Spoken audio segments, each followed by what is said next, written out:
안녕하세요. 드라마를 톱파보는 잼잼 리뷰입니다. 선제옥고 티어 11회는 기다린 일주일의 시간을 보상해주는 회차였는데요. 선재와 소리의 달달한 모습을 보니 자꾸 입꼬리가 올라갔고 가족의 반대를 이겨내기 위해 원초적 본능과 드러난 왼쪽 가슴과 100개의 거시기 사건을 해결하는 과정에서는 육성으로 웃음이 터져 나오더라고요. 특히 살랑살랑 불어오는 봄바람에 벚꽃잎이 흩날리고 떨어지는 벚꽃을 잡기 위해 선재가 소리 뒤에서 백허그를 한 채 작은 소리의 양손을 큰 손으로 감싸 안는 장면은 진짜 너무 예뻤어요. 기습적으로 뽀뽀하고 도망치는 그런 장면 저 유치해서 싫어하거든요. 그런데 선재옥고 티어는 이런 뻔한 장면도 너무 애틋하고 예뻐요. 거기다가 서로에게 비밀로 한 두 사람의 소원이 서로의 행복을 빌어주는 것으로 똑같았다는 게 너무 감동적이었죠. 한편 선재는 슈퍼스타 K 최종 오디션에서 탈락한 이클립스의 마지막 공연에 객원 보컬로 등장하여 소리를 위한 소나기를 불렀습니다. 선재의 무대는 소리에게 전한 메시지였죠. 소리는 이클립스가 3명으로 오디션에 나갔다는 말을 듣고 노래하던 걸 좋아하던 선재에게서 행복을 빼앗은 걸까봐, 나 때문에 선재가 무대에서 노래할 수 없을까봐 걱정했습니다. 그렇기 때문에 선재는 무대에 서서 노래를 부름으로써 난 언제든 내가 원하고 너가 원하면 무대에 설 거라고, 넌 내 행복 그 자체이기 때문에 넌 내 행복을 빼앗을 수 없다는 메시지를 보낸 거였죠. 다시 노래하는 선재의 모습을 보며 눈시울을 붉히던 소리는 김영수가 잡혔으니 우리에게 미래가 생겼다며 기뻐했는데 김영수 역시 만만한 놈이 아니더라고요. 아직 11회니까 김영수가 한 번에 잡힐 거라고 생각은 안 했지만 막상 도망치는 걸 보니 진짜 독한 놈이다 싶었어요. 김영수는 CCTV를 피해 국도로 도망치다가 갓길에 차를 세워놓고 1km 떨어진 공중전화에 가서 범행 때마다 사용하던 마취제를 사기 위해 미래가축약품 사장과 통화를 했습니다. 김영수가 다음 범행을 준비하고 있다는 걸 알아낸 경찰은 미래가축약품 창고에서 잠복을 하다가 김영수를 잡았으나 김영수를 체포해서 태우고 가다가 교통사고가 났죠. 경찰 3명은 의식을 잃은 채 피를 흘리고 있었고 김영수만 수갑을 풀고 차량에서 빠져나와 다리를 절뚝이며 도주하기 시작했습니다. 아마 김영수가 손에 들고 있던 흉기로 경찰들을 위협했고 그래서 교통사고가 난 것 같아요. 12일 예고에서 백인역의 고향집에 놀러간 태성이가 웃고 있는 걸 보니 다행히도 김영사가 사망한 건 아닌가 봐요. 하지만 김영수가 다리를 다친 상황에서도 소리를 포기하지 않고 추적하며 위협했고 소리는 바닷가 절벽 끝에서 선재야 우리 어떡하지? 라는 대사를 하며 다시 위기에 빠지는 듯 해 보였습니다. 하지만 이젠 소리 혼자 김영수를 상대해야 하는 게 아니죠. 선재 또한 김영수의 존재를 알게 되었습니다. 여친이 전남친에게 밥을 사주는 게 싫었던 선재는 자기가 태성이에게 밥을 사주며 소리가 아무에게도 말하지 말라는 비밀이 뭐냐고 물었고 태성이는 우리 아빠가 김영수를 잡고 있다는 말을 선재에게 해주었죠. 12회 예고편을 보니 선재가 소리에게 누가 내 여자친구 업어갈까봐 그런다고 말하며 선재의 반 창문과 전기 충격기를 확인하더라고요. 또한 선재가 사고가 일어났던 현장을 찾아가 그날 여기서 무슨 일이 일어나는 거냐고 말하는 걸 보면 선재는 2009년 5월에 일어나게 될 어떤 사건이 폐건물에서 일어난다는 걸 알게 된 것 같아요. 물론 소리가 직접적으로 미래에 일어날 일을 말하면 시간이 멈춰버리니까 직접적으로 말을 한 것 같진 않습니다. 김영수가 도망쳤다는 소식을 들은 소리가 선재에게 앞으로 무슨 일이 있더라도 절대 이 폐건물 쪽으로는 오면 안 된다고 신신당부를 하지 않았을까 싶더라고요.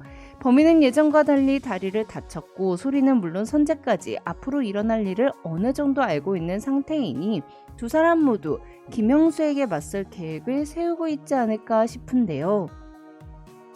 특히 12회 예고에 나온 선재의 대사가 범인을 잡는 힌트가 되는 것 같더라고요. 12회 예고에서 소리가 내일이 안 왔으면 좋겠다고 하자 선재는 이 시간에 갇혀서 못 돌아갔으면 좋겠다고 말했습니다. 소리가 2023년으로 돌아가는 게 너무 아쉽기 때문에 한 말이긴 하겠지만 전 시간에 갇힌다 이 말이 딱 해결 방법 같더라고요. 이클립스가 선제 없이 슈퍼스타 K 최종 오디션을 보러 간다는 말을 들은 소리는 이클립스 3명이 무대에 오르는 미래를 봤습니다. 그동안 소리가 과거에 있을 때 바뀐 미래의 일을 본 적이 없었기 때문에 왠지 시간여행에 틈이나 오류, 변수가 생긴 건 아닐까 싶더라고요. 그래서 처음에는 혹시 타임머신인 소리의 시계가 부서지거나 고장나서 소리가 2023년도, 2009년도 아닌 전혀 다른 차원의 공간과 시점에 갇히게 되면 어떡하나 걱정이 됐어요.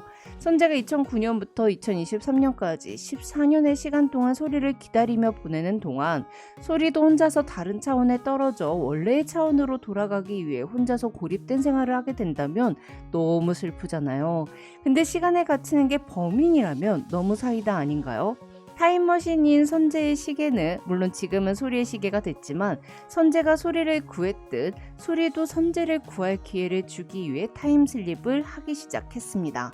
그런데 선재를 김영수로부터 살리기 위해서는 김영수가 깜빵에서 평생 썩거나 죽어야 됩니다. 그런데 선재와 소리가 직접 김영수를 죽일 수도 없고 김영수가 무기징역을 선고받는 것도 아니잖아요. 물론 김영수가 나쁜 짓을 하다가 사고로 스스로 죽어주면 베스트지만 그게 아니라면 김영수가 소리의 시계가 타임머신이라는 걸 알아채고 소리의 시계를 빼앗고 소리의 시계가 김영수를 다른 차원에 홀로 가둬버리는 게 아닐까라는 생각이 들더라고요. 왜냐하면 소리의 시계는 타임슬립기에 3번을 모두 다 사용했고 이제 돌아갈 일만 남았습니다. 그런데 2023년으로 돌아갈 때는 시계를 버튼을 누르는 등의 행위를 할 필요 없이 시계가 알아서 2023년으로 보내잖아요. 그런데 김영수는 그걸 모르니 아무 버튼이나 누르다가 잘못된 차원으로 넘어가 버리는 거죠. 서로의 마음을 확인한 선재와 소리는 집 앞 키스를 시작으로 오늘부터 1위를 시전했습니다. 선재는 소리가 한 달 뒤에 돌아가야만 한다는 걸 알고는 한 달 뒤에 돌아가면 거기서 만나자며 너가 있는 2023년으로 부지런히 달려가겠다고 했는데요. 이 대사도 너무 아련하지 않나요? 또 소리의 문자를 보고 귀여워하는 선재 너무 귀엽더라고요. 공강인데 소리 손잡고 학교 가고 소리 수업을 같이 듣고 소리 볼을 콕 찌르는 장난도 치고 강의 중에 소리의 손을 꼭 잡고 놓아주지 않는 선재의 사랑스러움에 저 완전 녹아버렸잖아요. 사실 전 넷플릭스의 브리저튼처럼 막진한 뭔가를 하는 드라마를 좋아하는 편이거든요. 그런데 이 선지옥고 티어의 이런 간질간질한 감정과 설렘이 사람 마음을 정말 몽글몽글하게 만드는 것 같아요. 변우석 배우가 19살, 20살의 순수하고 건강한 귀여운 선재를 너무 잘 살려줬기 때문에 변우석 배우가 아니었다면 선지옥고 티어가 이 정도 마니아층을 갖게 되진 않았을 것 같습니다. 그리고 하루 종일 데이트를 한 후에 선재가 더 같이 있고 싶은데 안 들어가면 안 되냐고 묻자 소리가 돼 라고 대답한 거, 이거 34살 선재가 소리가 집 구경하고 싶다고 했을 때 되라고 했던 거랑 완전 똑같더라고요. 근데 비행기 티켓 환불도 못 받았을 텐데 이거 아까운 건 제가 속물이라서 그런 걸까요?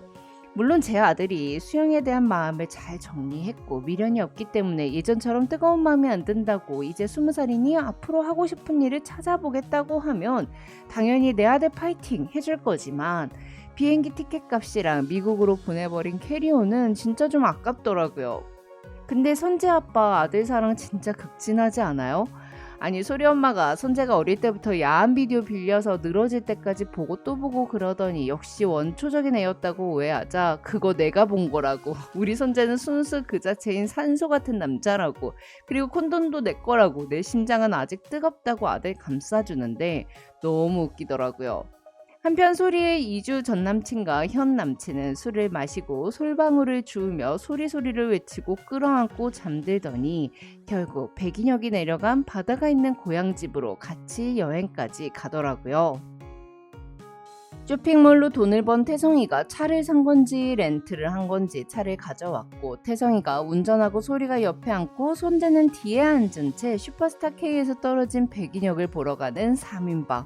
아니 12회 예고편에 선재가 바다에 들어가 웃는 모습 진짜 인간 청춘 그 자체더라고요. 그럼 저는 12회 리뷰로 돌아올게요. 지금까지 잼잼 리뷰였습니다. 감사합니다.